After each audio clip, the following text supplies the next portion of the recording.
The suitcase was too heavy for one woman to carry alone, but no one moved to help her. If she dropped it, she would lose the only job keeping her daughter fed. Yet the fiancé had asked for that exact staircase, at that exact hour, for a reason no one understood yet. The maid's arms were shaking, but her eyes never left the floor, because looking up would cost her everything. What the billionaire was about to see on the security footage that night would change 3 lives forever. Welcome back to another story about the quiet strength it takes to survive in a world that wasn't built to be fair. If you love stories about hidden truths, slow-burning justice, and people who rise even when they're pushed down, you're exactly where you need to be. Where are you watching from tonight? Drop it in the comments, and if stories like this move you, stick around and subscribe for more. The Belmont estate sat at the top of a hill outside Charleston, the kind of house people slowed their cars down to look at. White columns, iron gates, a driveway so long it had its own name among the staff. The Mile, they called it, because that's about how far it felt to walk from the front gate to the front door. Daniel Belmont had built his fortune in logistics software, the kind of business that sounded boring at dinner parties until people found out what his company was actually worth. He was 36, broad-shouldered, the type of handsome that came from discipline rather than luck. Early mornings, cold showers, a jaw that rarely relaxed even when he smiled. He didn't smile often. Not because he was cold, but because he'd learned a long time ago that people smiled back at him for reasons that had nothing to do with liking him. That was part of why he trusted Vanessa Cole. Vanessa didn't need his money. At least that's what she told him, and what her family's name seemed to confirm. Old Charleston money, a father who'd once run for state office, a mother who sat on 3 different charity boards. When Daniel introduced her to people, he did it with something close to relief. The relief of a man who thought he'd finally found someone who wanted him and not his bank account. They'd been engaged 4 months. The wedding was set for spring. Naomi Carter started working at Belmont House on a Tuesday morning in late September. The kind of gray, humid Charleston morning where the air felt like it was holding its breath. She was 27, quiet in the way people are quiet when they've learned that talking too much gets you in trouble, and she moved through the enormous house like she was trying to take up as little space as possible. She needed this job. Not wanted, needed. Her daughter Zuri was 3 years old, all cheeks and curiosity, and Naomi's mother had been the one watching her since Naomi's husband died 2 years earlier in a construction accident that the insurance company was still arguing about.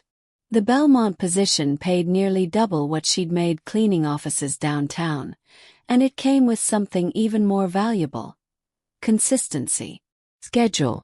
A promise that this month's rent wouldn't be a coin flip.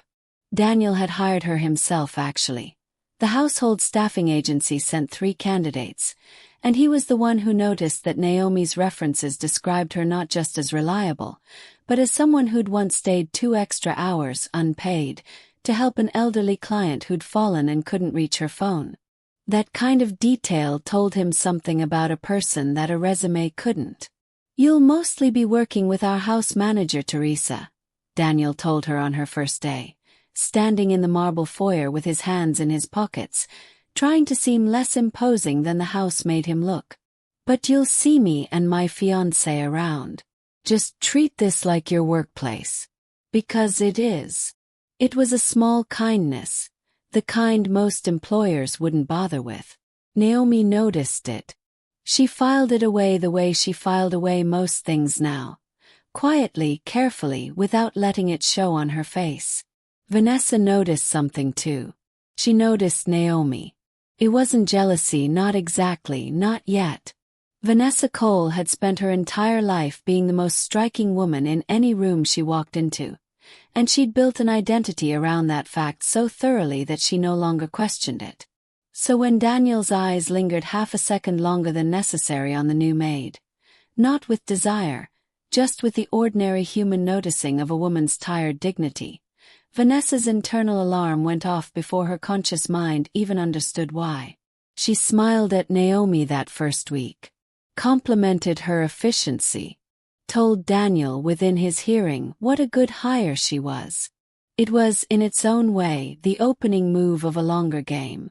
By the second week, small things started happening. A vase Naomi had dusted was suddenly broken. Vanessa found it shattered in the hallway and mentioned, almost gently, that Naomi should be more careful. Naomi hadn't touched that vase all day. She said nothing. Saying something felt like a door she couldn't afford to open. By the third week, Vanessa began finding reasons to have Naomi do things that weren't in her job description, and doing them at times designed to be witnessed. Carrying the good luggage, the heavy Italian leather set, 3 bags stacked into one impossible weight, down the front staircase alone, at exactly 6:30 in the evening, which happened to be when Daniel usually came home from his office in the city. "I just need them by the door for the driver," Vanessa said sweetly, watching from the sofa in the front sitting room, close enough to see everything, far enough to seem uninvolved. Naomi carried them. Her shoulders burned. Her hands shook by the third trip. She did not ask for help, because in 4 weeks she had already learned that asking for help in this house was something Vanessa filed away and used later. Daniel came home that evening earlier than expected. He walked in through the front door just as Naomi reached the bottom of the staircase, the largest case tilted dangerously in her arms, her face tight with effort she was trying to hide. He stopped in the doorway of the sitting room. He looked at the scene for a long moment. Naomi struggling, Vanessa seated, watching, unmoving. "Vanessa," he said slowly, "why isn't anyone helping her with that?" "Oh, Daniel, I didn't even notice. I was on the phone with the caterer," Vanessa said, standing quickly, her face arranging itself into concern so fast it was almost impressive. "Naomi, honey, you should have asked Marcus to help you." Marcus was the groundskeeper. He was in the greenhouse, half an acre away, and Vanessa knew it. Naomi set the case down carefully, straightened, and said only, "It's fine, Mr. Belmont. I've got it." But Daniel was already crossing the room, taking the case from her hands before she could protest, carrying it himself the rest of the way to the door. It was a small gesture. It would not be the last time he did something like it. And it was the first time Vanessa understood, with a small cold feeling in her chest, that this new maid might be a problem she'd need to solve properly. Not with vases and staircases, but with something that would actually end her employment for good. That night, after Daniel had gone up to his study, Vanessa stood at the kitchen doorway and watched Naomi finishing the dishes. Her daughter's photo taped inside the cabinet where she kept her apron. A small, private thing Naomi didn't know anyone had seen. "You have a daughter," Vanessa said. Not a question. Naomi turned, startled. "Yes, ma'am." "How old?" "3. Vanessa smiled, and it did not reach her eyes. "Must be hard. Being a single mother. Working here and there, and wherever else you need to." Sounded like sympathy. It was not sympathy. It was information gathering. The first quiet step of a plan Vanessa hadn't fully formed yet, but one that had just found its shape. If this woman had something precious to lose, Vanessa now knew exactly where to aim. Naomi said nothing. She dried the last plate, hung the towel, and said good night. But she noticed. She always noticed. And somewhere underneath the exhaustion and the careful silence, something in her had begun, quietly, to pay very close attention. October came in with its first cool mornings, and with it came a rhythm Naomi tried to hold on to. Up at 5, at her mother's apartment by 5:30 to see Zuri before the toddler woke fully, at Belmont House by 7. She told herself the job was fine. She told herself Vanessa's coldness was just how rich women were sometimes. Nothing personal, nothing she needed to survive beyond simply doing her work well and going home. She was wrong about the nothing personal part, though she wouldn't understand how wrong for weeks.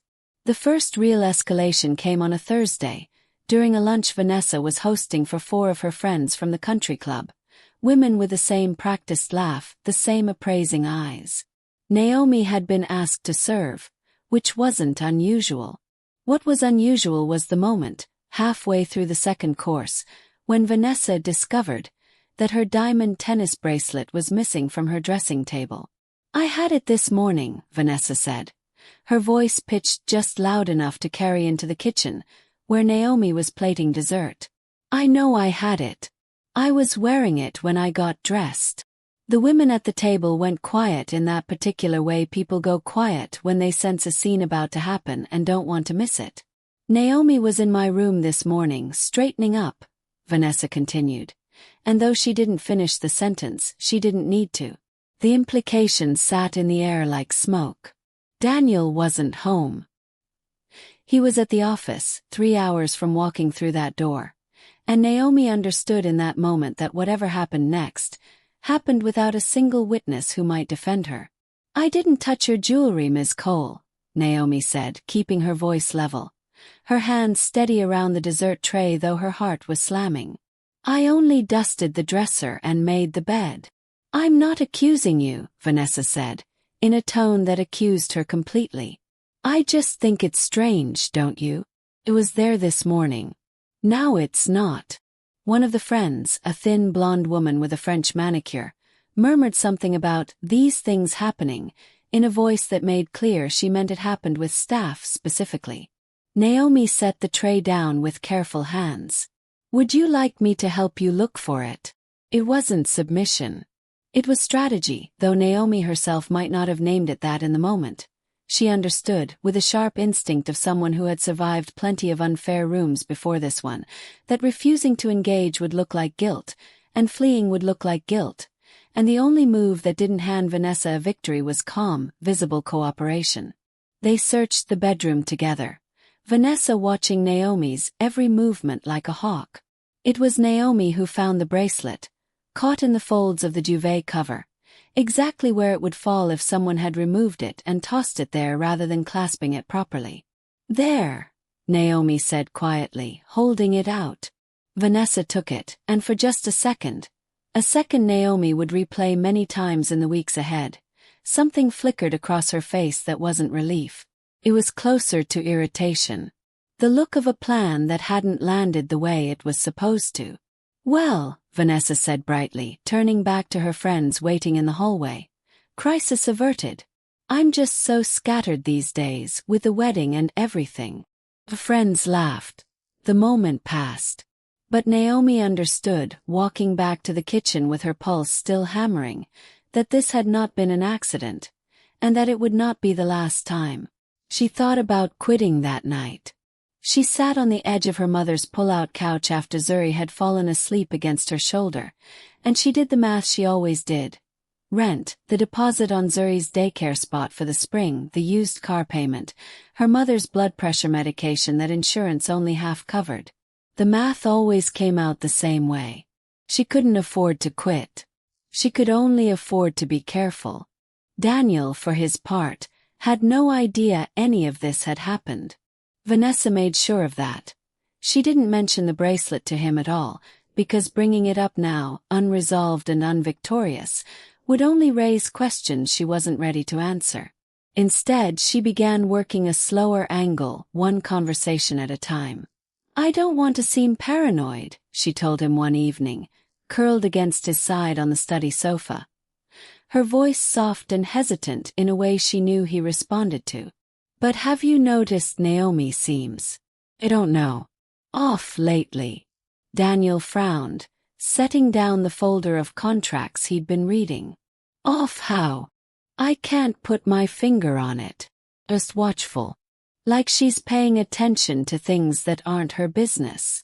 Vanessa let the sentence hang, unfinished, an invitation for his imagination to fill in the rest. "I'm probably being silly." "You're not being silly if something's actually bothering you," Daniel said, and here was the thing about him that made him a genuinely decent man and also, in this particular situation, a vulnerable one. He took the people he loved seriously. He didn't dismiss Vanessa's discomfort, because dismissing the discomfort of someone he was about to marry felt, to him, like a betrayal of the relationship itself. "I've just noticed she watches us sometimes," Vanessa said. "The way she looks at you when she thinks no one's paying attention." It was a lie built entirely out of nothing.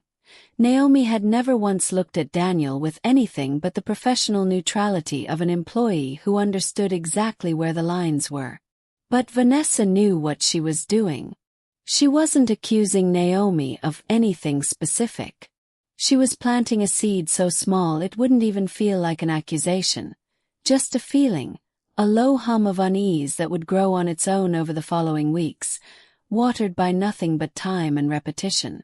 Daniel didn't say much in response.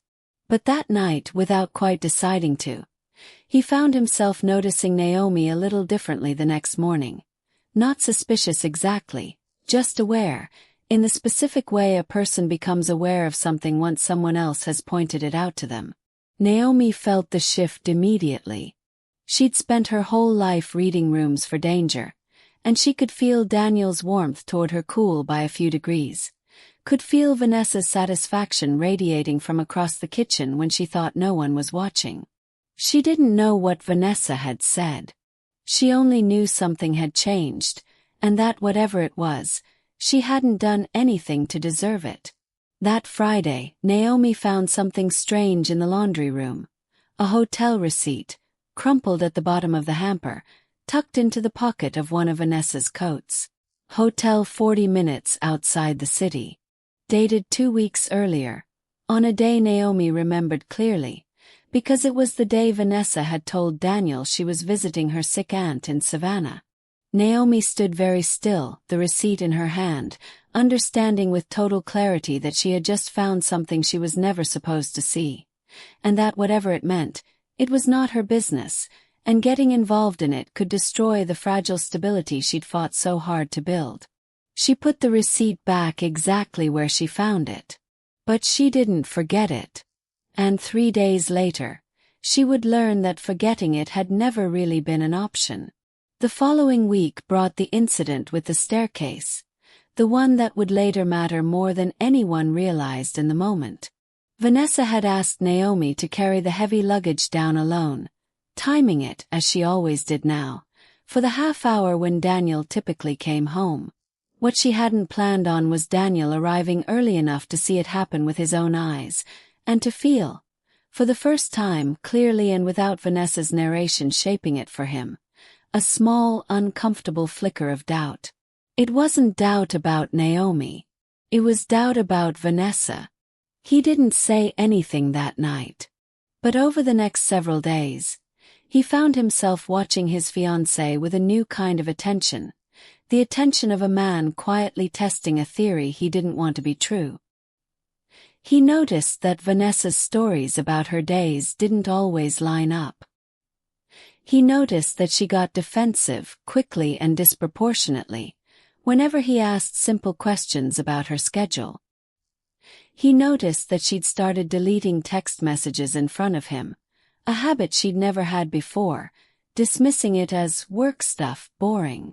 And he noticed, with a discomfort he didn't like admitting to himself, that every complaint Vanessa had ever made about Naomi had come with no evidence. Just feelings, impressions, vague unease, while everything he'd personally witnessed of Naomi showed a woman who was careful, competent, and quietly kind. He'd seen her stay 20 minutes late without being asked to help the elderly gardener carry supplies. He'd seen her patch a scraped knee for the neighbor's kid who wandered onto the property, calm and gentle, without making a production of it. None of that matched the picture Vanessa kept painting. The turning point came almost by accident. Belmont House had a security system Daniel had installed 2 years earlier, mostly for the exterior and the wine cellar, where he kept a collection worth more than most people's homes.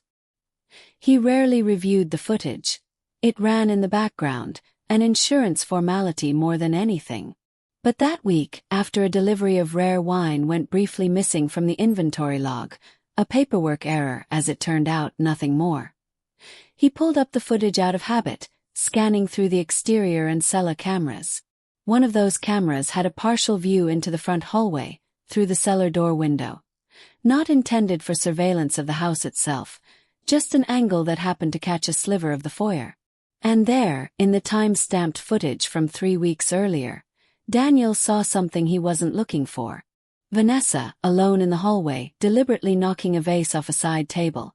Not accidentally, not clumsily, but with a clear, purposeful shove of her hand, glancing toward the kitchen doorway afterward as if checking whether anyone had seen.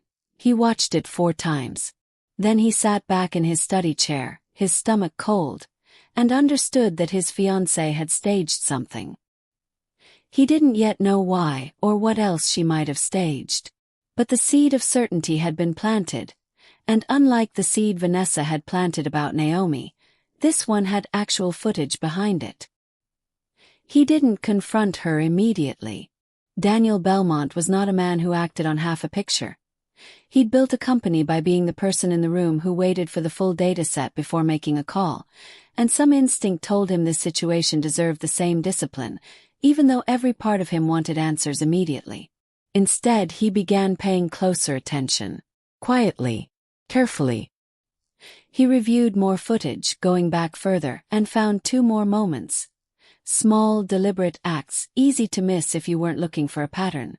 Vanessa rearranging papers on his desk before discovering them out of order and blaming the cleaning staff. Vanessa in the kitchen late one night, pouring half a bottle of expensive wine down the drain and later mentioning, within his hearing, that she suspected someone had been drinking from his collection. None of the footage showed Naomi doing anything wrong. All of it showed Vanessa building a case against her, brick by brick, out of nothing. The emotional turning point came on a Tuesday evening. Daniel arrived home to find Zuri, Naomi's daughter, sitting on the porch steps with her grandmother, waiting for Naomi's shift to end. The daycare pickup had fallen through that day, and Naomi's mother had brought the little girl by rather than leave her home alone, apologizing profusely to Teresa, the house manager, promising it wouldn't happen again. Daniel crouched down to the little girl's level, the way he might have with any child, and asked her name. Zuri, unafraid in the particular way 3-year-olds are unafraid of strangers who smile kindly, told him her name, then pointed at the house and said with total seriousness, "My mommy cleans the pretty house. She works so hard." It was such a small thing. But something about the plain, unguarded honesty of it, the pride in the little girl's voice, the total absence of any agenda, hit Daniel harder than he expected. He thought about the staircase, about the vase on the security footage, about every vague, evidence-free complaint Vanessa had made over the past 2 months. He thought, what if I've had this backward the entire time? Naomi came around the side of the house a moment later, saw Daniel crouched by her daughter, and felt her stomach drop with a fear so instinctive it was almost physical. The fear of a mother whose child has, without meaning to, crossed some invisible line into a wealthy family's private space. "I'm so sorry, Mr. Belmont, my mother was just—" "It's fine," Daniel said, standing, and something in his voice was different than it had been in weeks. After. "She's a great kid." That night, after Naomi had gone home, Daniel sat in his study with the security footage open on his laptop, and made a decision he hadn't fully processed yet, but that would set the rest of the story in motion. He was going to find out, properly and completely, what was actually happening in his own house. He just didn't yet know how far the truth would go, or how much it would cost the woman he'd promised to marry. The days that followed felt, to Naomi, like walking across thin ice she couldn't see the cracks in. She noticed Daniel watching Vanessa more carefully now, noticed a new quiet tension between them that hadn't been there before, and she told herself firmly that it wasn't her business, that her job was to clean, cook, and go home to her daughter and nothing more. But she still had the hotel receipt sitting in her memory like a stone she couldn't put down. The confrontation that changed everything started, ironically, with something small: Vanessa's missing engagement ring. It happened on a Sunday, during a family dinner Daniel had organized to introduce Vanessa formally to his visiting parents. An important night, the kind of night Vanessa had been rehearsing for in her head for weeks, wanting everything, including the staff, to be flawless. She'd taken her ring off before helping arrange flowers in the dining room, setting it on the windowsill, and by the time dinner was served, it was gone. This time, the accusation came fast and loud, in front of Daniel's parents, in front of everyone. Naomi was the only one in this room all afternoon, Vanessa said, her voice cracking with what looked like genuine distress. And this time, unlike the bracelet, there was real fear behind it, because unlike the bracelet, Vanessa hadn't staged this one. The ring was actually, truly missing, and for the first time she wasn't performing panic. She was feeling it. Daniel's mother's face tightened. His father cleared his throat uncomfortably. And Naomi stood in the doorway of the dining room, a serving dish in her hands, feeling the full weight of every eye in the room land on her at once. "I haven't touched your ring, Miss Cole," Naomi said, and her voice, for the first time in 2 months, had an edge in it. Not anger exactly, but the flat, tired steel of a woman who had run out of patience for being smaller than she was. "I've been in the kitchen since 3 o'clock. Teresa can confirm that." "Then where is it?" Vanessa's voice rose. "It doesn't just disappear, Naomi." It was Daniel who spoke next, and his voice was quiet in a way that cut through the room more effectively than shouting would have. "Vanessa, where exactly did you take it off?" "The windowsill in the dining room I already." "Which windowsill?" Vanessa pointed, flustered, to the window behind the drapes near the sideboard, and Daniel, without another word, walked over and pulled the heavy curtain back. The ring sat in the fold of fabric at the base of the sill, exactly where it would land if it had slipped off a narrow ledge and rolled, unnoticed, into the drape's pooling hem. The room went silent. "It rolled," Daniel said simply, holding it up. "It was never gone. It rolled 6 inches. Vanessa's face went through several expressions in quick succession. Relief, then something harder to name, something close to humiliation, because she understood in that instant that she had just accused an innocent woman, loudly, in front of his parents, over nothing at all. And worse, she understood that Daniel had noticed. That he had gone looking for the truth instead of simply accepting her version of it. And that was new, and it frightened her more than losing the ring ever could have. "I'm sorry," Vanessa said too quickly, to no one in particular. "I just panicked." Daniel's mother offered a tight, polite smile and changed the subject to dessert. But the damage to the evening's illusion had already been done, and Daniel spent the rest of dinner watching his fiancée with an expression Naomi had never seen on him before. Not anger exactly, but the careful, assessing look of a man doing math he didn't want to be doing. Later that night, after his parents had left and the house had gone quiet, Daniel found Naomi in the kitchen finishing the last of the cleanup, and he did something he'd never done before. He sat down across the counter from her, not as her employer, but as a man who needed to ask a hard question and didn't know how to soften it. "Naomi, I need to ask you something, and I need you to be honest with me, even if it's uncomfortable." Naomi set down the dish towel, her heart beginning to pound. "Okay. Has Vanessa ever done anything, said anything that made you feel unsafe here? Targeted?" For a long moment Naomi said nothing. Every instinct she had, built over years of learning exactly how much honesty a room could hold before it turned on her, told her to say no, everything's fine, I don't want any trouble. But she looked at Daniel's face. Genuinely uncertain, genuinely asking, not performing concern the way Vanessa performed everything, and she made a decision that would change the rest of the story. "Yes," she said quietly. "It has." And then, because he asked, because he waited, because for the first time someone with power in that house was actually listening instead of assuming, Naomi told him. The staircase, the vase, the bracelet, the comment about her daughter, delivered like a threat wrapped in sympathy. She did not mention the hotel receipt. That felt like a different kind of danger entirely, one she still wasn't ready to hand him. Daniel listened without interrupting, his jaw tightening with every detail, and when she finished, he sat quietly for a moment before saying, "I believe you. I should have seen it sooner. I'm sorry I didn't." It was a small sentence.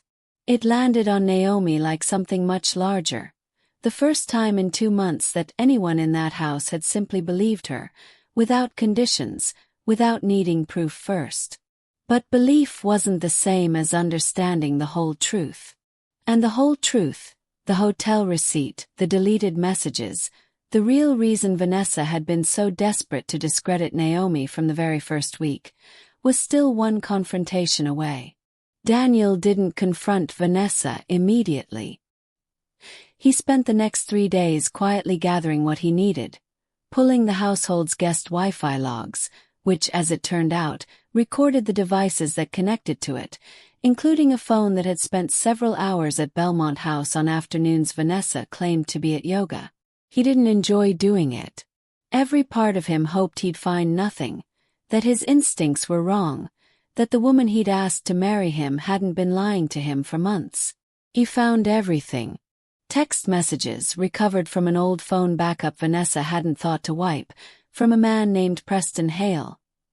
Her ex-boyfriend from before Daniel, a man Daniel had met exactly once, at a mutual friend's wedding, and had no reason to think about since. The messages went back over a year. Longer than the engagement. They hadn't reconciled after Daniel came into the picture.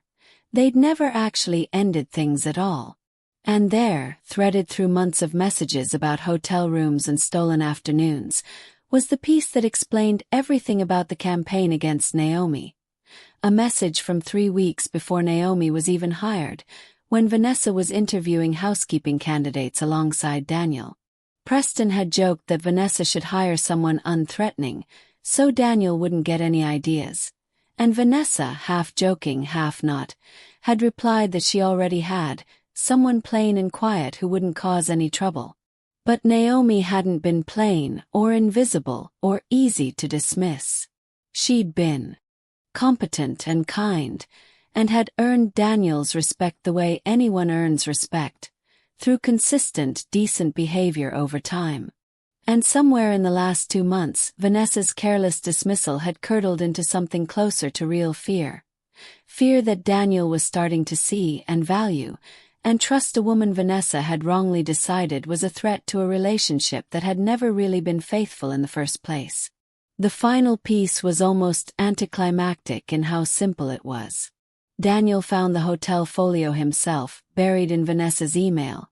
The same hotel, the same dates Naomi had glimpsed on a crumpled receipt weeks earlier and said nothing about, protecting a secret that had never been hers to keep, at real risk to herself, because it wasn't her business and getting involved could have cost her everything. Daniel called Vanessa into his study on a Thursday evening. He didn't raise his voice. He simply placed his laptop on the desk, turned the screen toward her, and let her read the messages herself. Vanessa didn't cry immediately. She tried first to explain. Preston meant nothing, it was a mistake, it happened before things got serious with Daniel, she'd been meaning to end it. But Daniel had done the math by then. The dates lining up too cleanly to leave room for a story that forgiving. "You spent 2 months trying to get an innocent woman fired," he said quietly, "because you were afraid she'd notice what I eventually noticed myself. You had her carrying luggage alone. You accused her of stealing. You said things about her daughter that I still can't believe came out of your mouth. And the entire time, you were the one lying." "Daniel, please. I need you to leave," he said, and there was no cruelty in it. Just the flat, exhausted finality of a decision he'd clearly already made before she walked into the room. "Tonight. I'll have your things sent wherever you want them sent." The engagement ended that week, quietly. Without the public spectacle Vanessa had spent months trying to protect herself from at Naomi's expense. Charleston society talked, as it always does. But the story that spread wasn't the one Vanessa had tried to write. It was closer to the truth, that Daniel Belmont's engagement had ended because his fiancée hadn't been honest with him, and that the household staff, when finally asked directly, had described a woman who'd made things very difficult for a maid who'd done nothing wrong. Daniel found Naomi in the kitchen the following Monday, back to her normal routine, though something in the house already felt lighter. the low hum of tension that had followed her for 2 months finally gone.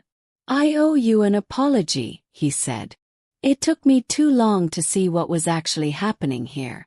I let someone else's version of you shape how I saw you, instead of paying attention to what I could see with my own eyes." Naomi wiped her hands on her apron, considering her words carefully, the way she considered most things. "You believed me when it mattered. That's more than a lot of people would have done." "I want to do more than believe you," Daniel said. "I'd like to promote you to house manager if you're willing.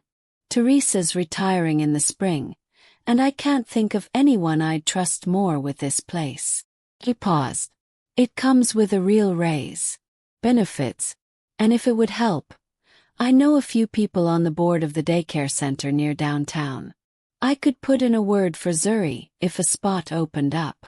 It wasn't charity, and Naomi understood that clearly. It was recognition, offered plainly, the kind of respect that should have been there from the start and finally was. She thought about the hotel receipt she'd never mentioned, the months of small cruelties she'd absorbed without complaint because complaining had never once felt safe, and she felt something in her chest loosen for the first time in a long while. "I'd like that," she said. "Thank you." Word got back to her weeks later through Teresa that Vanessa had tried, briefly, to spread her own version of events among their old social circle, painting herself as the wronged party. It hadn't worked. The Wi-Fi logs, the messages, the timeline all existed, quietly, as evidence that didn't need Naomi to defend herself at all. The truth had simply done what the truth does, eventually, when someone finally bothers to look for it. Naomi's promotion took effect in March. Zuri got her spot at the daycare center that same month. And on a bright Saturday afternoon in April, Daniel stopped by the kitchen. His kitchen now run by a woman who had earned every bit of authority she now held in it, and found Zuri sitting on a stool at the counter, carefully helping arrange cookies on a tray, her tongue sticking out in concentration. "Looking good, boss," Daniel said to Naomi, nodding at the tray. Naomi laughed. A real laugh, easy and unguarded, the kind she hadn't let herself have much of in the last 2 months. "She's very particular about the arrangement. Runs in the family, I'm guessing." It wasn't a dramatic ending. There was no grand speech, no sweeping music. Just a woman who had held her dignity through months of quiet cruelty, finally standing in a kitchen that was, in every way that mattered, hers to run, respected, secure, and no longer looking at the floor when someone walked into the room. If you were in Naomi's position, would you have stayed silent as long as she did, or would you have spoken up sooner? Let us know in the comments. Thank you for staying with this story until the very end. If it moved you, let us know your thoughts below. And if you want more stories about quiet strength, hidden truths, and justice finally finding its way home, subscribe and we'll see you in the next one.